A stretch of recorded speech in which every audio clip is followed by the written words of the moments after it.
the TRA definitely is the most important part of the U.S.-Taiwan relations since 1979.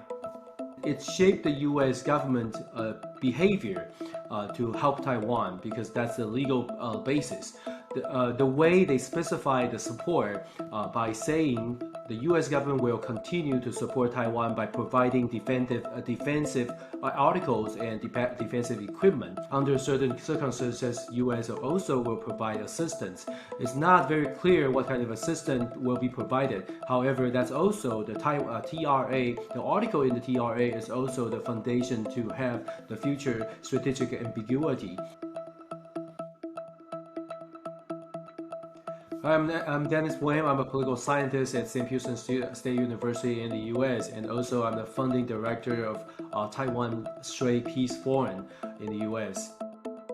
At the time, 1979, a lot of people in the U.S. believe, having or building up like new relations between the U.S. and China will benefit the American people, especially the potential market in the future. The U.S. at the time tried to find a way to balance the competing interests across Taiwan Strait. So the U.S. Congress come up with this idea. If the Carter administration make that decision, the Congress need to have something to protect Taiwan.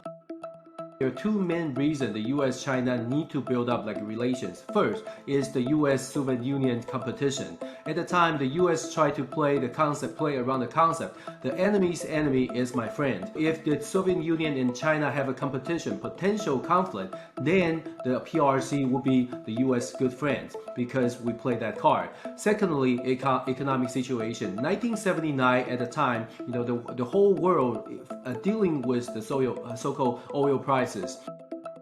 President Carter probably too kind to be in the Oval Office because he believed the way he deal with China can help China become maybe moving toward democracy as long as we provide better relations, as long as the U.S. provide economic incentive, they will gradually moving toward the democratization.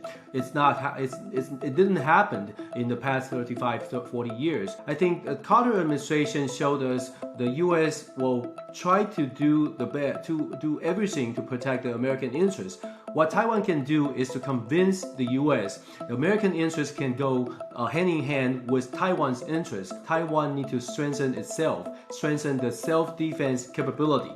Without doing so, without having more confidence in itself, any kind of support won't be really helpful. So I guess what the U.S. tried to do is to tell Taiwanese people, you have support, but there's some actions you need to take. There's necessary cost that you need to pay.